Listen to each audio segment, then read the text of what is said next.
Welcome back. Paella is one of those dishes where you can make your own variation using up whatever's in the fridge. And Tara Walker from East Coast Cookery School has joined us with her version, which you have dubbed, Tara, Clotherhead. Yes. Paella, paella, Good paella, morning, paella. Yeah, good morning, guys. Yeah, it's just, well, I live down the road in Termonfeckin from Clotherhead, and Clotherhead is a fishing village in County Blessed Louth. with great seafood. Yeah, absolutely. So it's so nice to use it. And look, paella is very traditional around the Valencian region in Spain, where I would go on holidays regularly enough. So I love, you know, just bringing back. That we all love to eat, but very few of us cook them. I've never Yeah, cooked and them. it's actually so easy. Not a paella, no. You could actually call it a one-pot wonder, to be honest. Yeah. So I'm just going to start by sweating off my onion, and I have even a little bit of salt from Clotherhead, Oriel sea salt. Of course. Of course, yeah. Keeping it local, Aidan. And that just stops the onion from catching and burning, basically. Now, normally I'd give this another like 5 minutes just to caramelise it nice and golden. But I'm going to add my garlic in now. Couple of cloves? And then, yeah, a couple of cloves and a little bit of red pepper. But at this stage now, whatever kind of, you know, bits and bobs you might have in the fridge, you can throw in there now. And then our seasoning. So the seasoning is very important. I have a bit of paprika here, smoked paprika I've got going in. Gorgeous. And don't go too crazy on it because you don't want to overwhelm the flavour. And then I was going to show you from Spain. Patricia, who works with me at the cookery school, brought this back as a present. That's very funky. Yeah, it is saffron. So I actually always buy it if I'm away because it's much better value for money. I think saffron is actually the most expensive commodity in the world by weight. Yeah. So I don't know if you can see it there on camera, but I'm just going to infuse it into Tiny little pinch. Yeah, a little pinch going into some hot water here.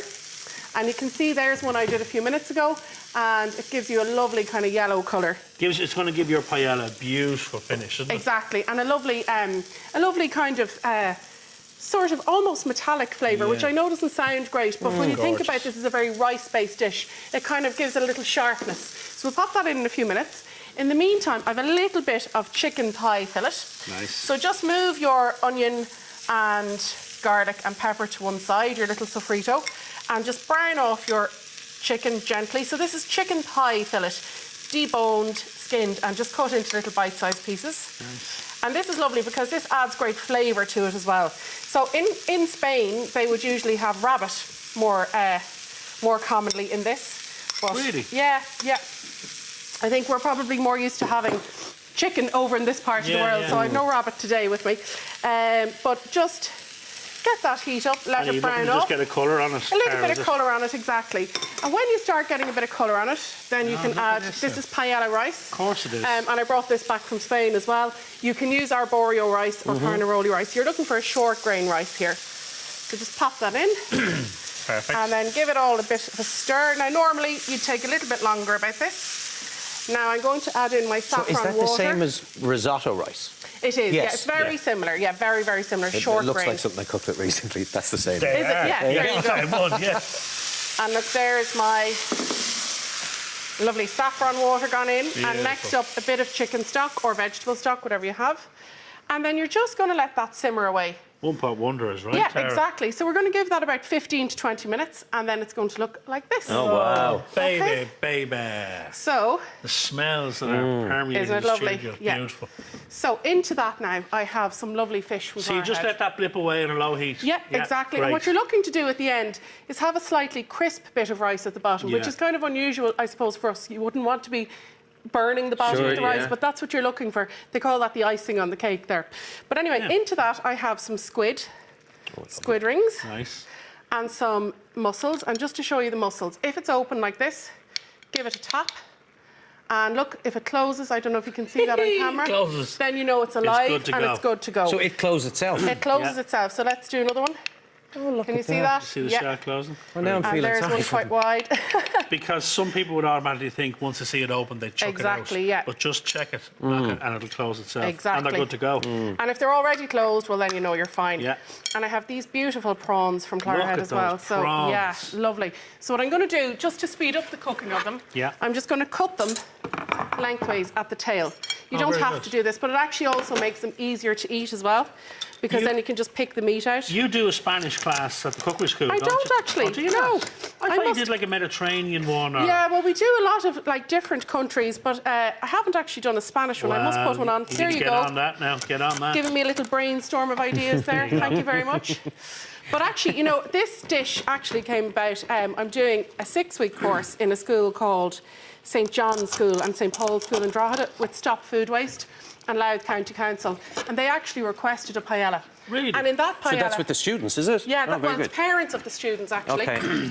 And what we did was, instead of doing it with seafood like this, we did it with chorizo and chicken. Yeah. Now, I know chorizo in Spain is not necessarily always used in a paella, but it gives a great flavour. And the chicken and the chorizo is kind of cheaper, I suppose. It's easier to handle, and you get a bit more from it. And that's a great way to just use up everything that you've got left So over you're in just the popping fridge. the fish in there, and another couple of minutes we're done. Exactly. So that's essentially steaming it, is it? Yeah, it's going to Absolutely. steam it in there. I wanted to ask Aidan, Tara, about, because we haven't discovered his level of culinary All right. skills. So, So I can say anything I like? You can say anything you like, yeah. So, I like to think I can cook. How often I cook?